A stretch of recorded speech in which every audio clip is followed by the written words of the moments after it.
The past 3 years, my life has been turned upside down.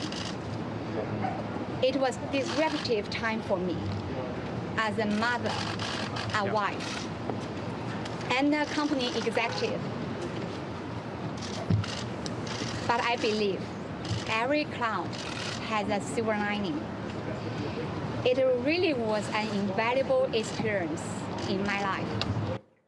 Well, joining me now from Washington, D.C. is Dr. Jonathan T.D. Ward, who is the founder of the Atlas Organization, which is a global markets advisory firm. He's also the author of the book, China's Vision of Victory. Jonathan, good to have you on the show.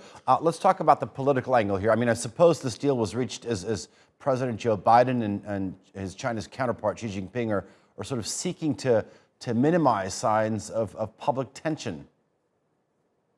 Well, I think it's early to say. It's clearly an evolving situation. And the DOJ's statement has shown that there's been essentially what appears to be an admission of accuracy, of knowingly making false statements here on the part of the CFO of Huawei. So I think that there's while this may be a deferred prosecution, there's still many other aspects to the situation that Huawei faces in terms of trust and its sort of use by U.S. allies and all of those sorts of things. So I think in many ways it's a rather small piece of the broader Huawei picture that I think continues to evolve and remain an ongoing concern for the U.S. and other democracies. So in many ways, as we all know, the U.S.-China relationship has changed quite a bit in recent years.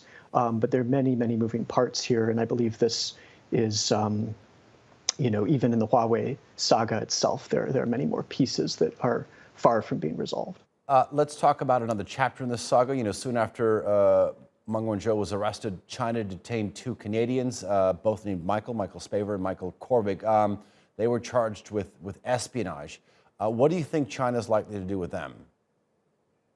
Well, I think many people have linked that to this detention and called it hostage diplomacy. And I think there's probably a deep desire for anything that's done to improve Ms. Meng's situation must be returned in kind with the Canadians who've been taken essentially hostage.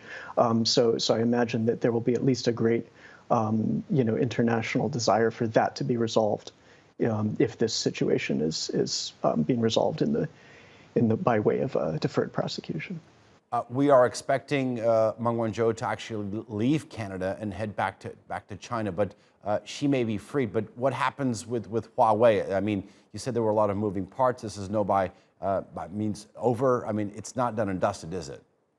Well, not at all, because this is really at the centerpiece of, the Huawei situation is at the centerpiece of a global contest for technology. And in whose hands does that remain? I mean, is it going to be something that comes from, a state that has a massive surveillance capability and, deeply documented human rights abuses, and, the technology has already been, effectively banned in many U.S. allies and partners. I mean, India won't be using it. Japan doesn't use it. Australia, the United Kingdom, the U.S. itself. And there are, Huawei remains on the entities list. I think this week, the Secretary of Commerce has said to the Wall Street Journal that efforts to continue to deny or limit Huawei's access to advanced U.S. chips will continue. So I think many of the most significant pieces of the technological contest remain in effect, regardless of this situation, which was about violating U.S. sanctions. So, of course, there's a great history of international controversy here that Huawei, has. Essentially, that's the much bigger and broader story, and those are all still very much a part of the picture. Okay, Jonathan Ward, a pleasure having you on. Thank you very much for your analysis.